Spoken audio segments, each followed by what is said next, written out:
Hey, Shalom, Barakatah Yahweh, Barakatah Yahweh Shai, Barakatah Yahweh, Barakatah Yahweh Shai. All praise, glory, and honor to the Most High, whose name is Yahweh, in the name of His Son, which is Yahweh Shai. Double honors to the elders and apostles of the nation of Yashar Allah, better known as the Greatmillstone. Blessings and salutations to the sincere Akim, the true workers pushing the correct doctrine, okay, as a body, um, throughout the four corners. Shalom. Um, so I titled this one, "Are you really doing the work? Are you really working?" Um, so like I don't have a lot of time, but are you really working, man? What happens is a lot of guys get put in a spiritual rut,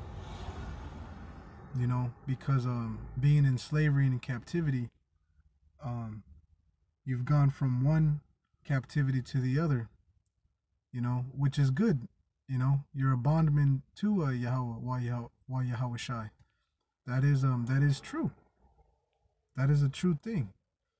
But you're also bought with the price, right? You're bought with the price, which is why you are still a slave, but you're a slave in righteousness. And there's a difference between being a slave righteously and being a slave carnally, wickedly in this society. And in this society, we're taught how to be very one track. You know, this truth is really supposed to liberate you, and with that liberation, you should be working. And I'm gonna explain more and more what I mean by these things. Okay, because the work really isn't just you knowing the word. The work is actually you going out on the streets and performing the word. And the work goes beyond that. It's you living the scriptures. It's you investing yourself in yourself. That way you may be a profit to others, of value to others, that you're duplicating yourself as a business, which is the rules of economics. So you first focus on yourself, as the scriptures tell you, to build yourself up, okay? And then you build, that way you can build up others, okay? But what happens is brothers get into this spiritual rut. They're already living life, paycheck to paycheck, one measly meager meal at a time, right?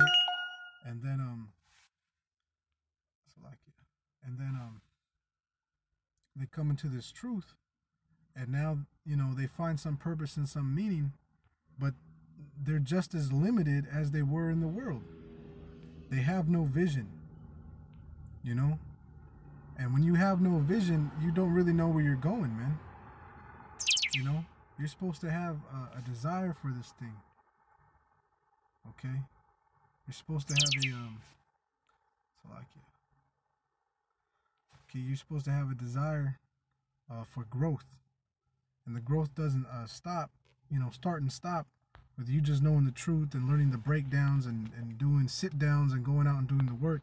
The growth continues, man, because the Most High wants a nation of kings and priests. Now, the elders and apostles always used to speak about having a ruling class mentality.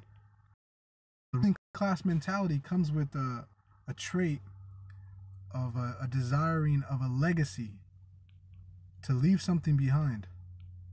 Okay, now if I tell you of earthly things and you don't understand the concept of the earthly thing, then how the hell are you going to understand the spiritual thing, right? So let me give you an earthly scenario. Say you have $200 billion, right? What are you going to do with it? Think about it. Take a day or two, whatever, and think about it. What would you do with $200 billion, okay, and 5 years to live?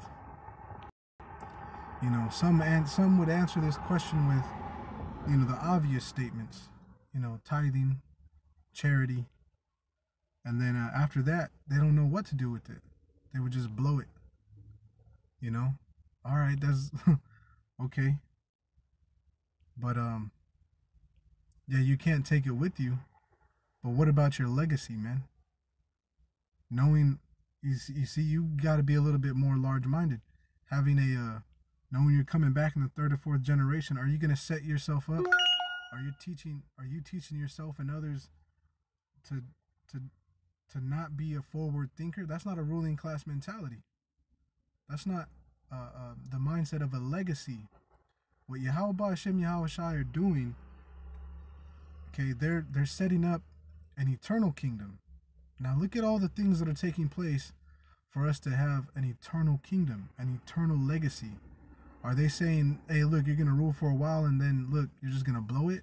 No, he gave that mindset over to Edom, to Esau, right? He didn't give us that. That's not our inheritance. Our inheritance is a prosperous one, an eternal glory. You see a lot of guys that get in the spiritual rut where they just want to be in this woe is me spirit, okay? And, you know, blame everything on Satan, blame everything on Esau, blame everything, okay? But yet, what are you doing, man? You know? What are you doing to make the situation better? You have the Most High blessed you with a capable body. The Most High blessed you with a capable mind. Why are you wasting away, man? Why do you pine away? Yeah, what if, you know, yeah, the missiles could come today, right now. They could come tomorrow. They could come in 6 months. But what does that speak to your character? That, you know what I'm saying? Like, think about when you first, for those of us that have been in this thing for a long time, what does that have to say for us when we first came in, having that mentality of, you know, next week and next month, and never building anything and just constantly living, you know, paycheck to paycheck, man? What does that have to say? You haven't built anything. It's like, okay, you're supposed to have a mentality that, look, yeah, this shit could go at any second, but today I'm still here. So what am I doing today, man? What am I actually doing that's better than just a handout to a brother? Look, it's gonna give some reality to that saying of, you know, teach a man to fish. You know, give him a fish, he eats for the day, but teach him to fish and he lives for life, right? He can eat forever. Eat for a day, you know, eat for the rest of his life. So that's what you're supposed to be doing, you know, as leaders, as heads, as camps, as officers, as elder brothers in the camps, as brothers that are up and coming. Supposed to be building each other up to more responsible characteristics, man, of seeing a large picture.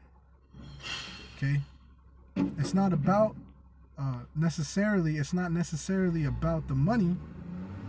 Okay, it's about the talent. See, because money is just represented as just a representation of ability or of what an asset is. An asset is something that continually brings things in. Okay, so if you have things in your life, look around you. If they're not adding to you, then they're taking things away from you, right? So you need to figure out what it is that's adding to you or that can add to you day to day, and stop thinking like, oh, you know, yeah, it's going to be gone in a week, so I'm just going to sit on my hands. I'm not going to do shit. That's the wrong mentality. Your mentality is too small. That's why you'll only be your talent. That's why your talent could get taken away. Okay, because you're not doing enough. You're not putting enough to be a proper example to those around you. Okay, you need to live what you speak. You need to live, okay, what you teach. That way, even for those that still doubt you or whatever, and see a lot of things. Another thing is some brothers don't have the mindset for patience because they want quick, instant results. Brother, man, that's the wrong mentality. We've not been groomed that way. We always talk about how much we hate these people in these hot pocket times. But look, if I got an app, right? For example, I got an app. Now, let's say I had an account, a bank account, and I only had, you know, like $80 in that account, right? And I forgot I even had that account or that card. That money is just sitting there, you know, pining away. It's losing money because they're sending me, maybe they're sending me statements. And every time they send me a statement, it costs money for them to send me a statement. So I'm losing money. So I'm like, okay, well, let me do the sign up for the e-statements. And now the money's safe. But it's still just sitting there. What can I do with it? What can I do to invest it? What if I was able to grow that $80, you know, into $500 in 2 years?